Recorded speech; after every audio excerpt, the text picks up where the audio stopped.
Well, I guess that was an easy project to do. This is a first propane heater. This project is under $10 anyways. The adapter in the back I think was $3.99. The pipe is I think it was $2.20. Basically the way this construction is this is just a barbecue regulator, 30 liters I believe. I know you can get a 61, but this is just off a barbecue, side of the road jobby kind of guy.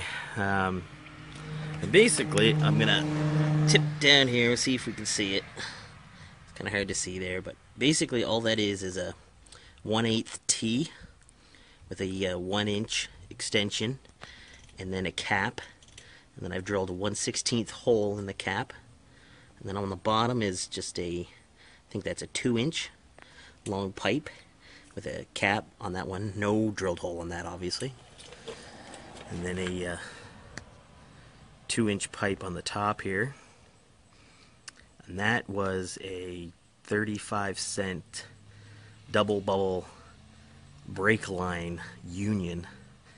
I think it was 35 or 40 cents, something like that. It's brass. And then obviously this is just the piece that comes off the barbecue.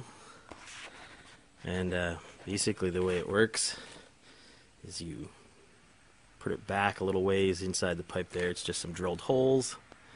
I had to drill, not drill, I had to mini grind that T in there. You might be able to see it, kind of got a rounded shape to it on both sides. Just had to hit it with the mini grinder and just give it enough so it would clear the inside of that pipe. And that is it. So that's, yeah, definitely under $10. Tank, obviously free. Hose, free. Union was cheap. 2 pipes. I am going to put a piece on the end. I'm going to hit the store actually right now, and I'll flare that out back up to a little larger size, and then weld a plate in the end of it with a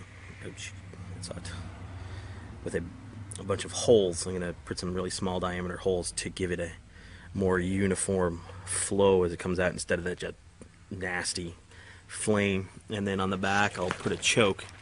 Really all the choke is just basically a way to dampen that airflow.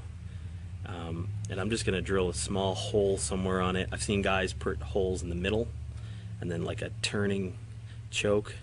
I'm just going to drill a little hole in the side here, tap it, and then put a piece of steel on it, and then tighten it up snug enough that wherever I turn that, it will stay in position.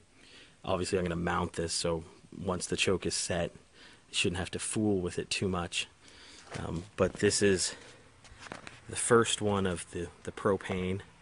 I haven't taken a video of the waste oil burner, but that was a little bit more complicated to build. But this one here is pretty much done. This project is, like I said, just finish up the end and we are good to go. I've seen some guys with their blast furnaces use the 60 liter, I believe it is. Don't quote me on that, I could be wrong, but yeah, just a bigger one. If I find that I'm not getting the heat that I need out of this, I will, there is another barbecue over there that I scoffed. So I will try to incorporate 2 into the furnace instead of spending any money on this 60 liter. I'm not entirely sure how much they are. Something tells me years ago I found one at like an auto parts store, and I believe they would definitely make this project a little bit more expensive. I think it was like $50 or something. I could be way off. I'm sure somebody in the comments below will be like, no, you're an idiot, but yeah, whatever. So that's it. Yes, don't touch it. It's hot.